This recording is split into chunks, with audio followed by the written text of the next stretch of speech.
183 గజాల 3 BHK villa కేవలం 25 లక్షలు మాత్రమే. RRR సినిమాతో ప్రపంచవ్యాప్తంగా అభిమానులు సొంతం చేసుకున్నారు యంగ్ టైగర్ ఎన్టీఆర్. ఈ మూవీలో కొమరం భీమ్ పాత్రలో తన అద్భుతమైన నటనతో విదేశీయులను హాలీవుడ్ దర్శకులను సైతం ఫిదా చేశారు. ఈ సినిమాతో యంగ్ టైగర్ క్రేజ్ అమాంతం పెరిగిపోయింది. ఇప్పటికే ఎన్నో రికార్డ్స్ అందుకున్న తారక్ తాజాగా మరో ఘనతను సాధించారు.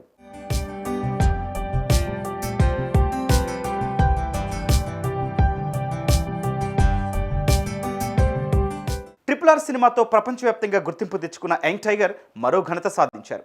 2023లో ఆసియాలో టాప్ 50లో నిలిచిన నటుల జాబితాలో చోటు సంపాదించారు. ఈ విషయాన్ని ఏషియన్ వీక్లీ మ్యాగజైన్ ప్రకటించింది. ఈ జాబితాలో తారక్ 25వ స్థానంలో నిలిచారు. ఈ జాబితాను ఈస్టర్న్ ఐ 2023 వెల్లడించింది.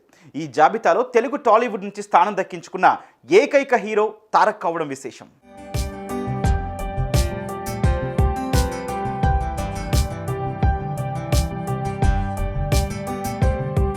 అయితే ఈ లిస్టులో మొదటి స్థానంలో బాలీవుడ్ బాద్షా షారూఖ్ ఖాన్ నిలవగా మరికొందరు బాలీవుడ్ తారలు సైతం ఈ జాబితాలో చోటు దక్కించుకున్నారు. ఆలియా భట్, ప్రియాంక చోప్రా జోనాస్ 2, 3 స్థానాల్లో నిలవగా రణబీర్ కపూర్ 6వ స్థానం, దళపతి విజయ్ 8వ స్థానంలో నిలిచారు.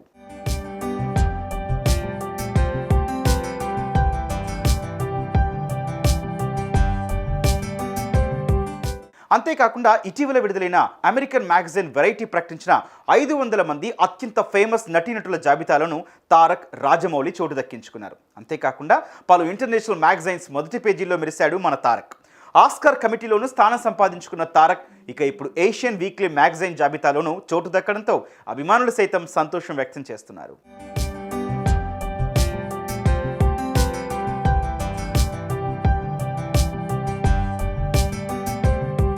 ఇక ఎన్టీఆర్ సినిమాల విషయానికి వస్తే ప్రస్తుతం ఎన్టీఆర్ దేవరా మూవీలో నటిస్తున్నారు. పూర్తి స్థాయి యాక్షన్ ఎంటర్టైనర్గా ఇది 2 భాగాల్లో తెరకెక్కుతోంది. ఇందులో జాన్వీ కపూర్ హీరోయిన్గా ఎన్టీఆర్ సరసన నటిస్తుండగా విలన్ పాత్రలో సైఫ్ అలీ ఖాన్ కనిపించనున్నారు. ప్రస్తుతం దేవరా షూటింగ్ హైదరాబాద్లో జరుగుతోంది. మొదటి భాగం 2024 ఏప్రిల్ 5న ప్రేక్షకుల ముందుకు రానుంది.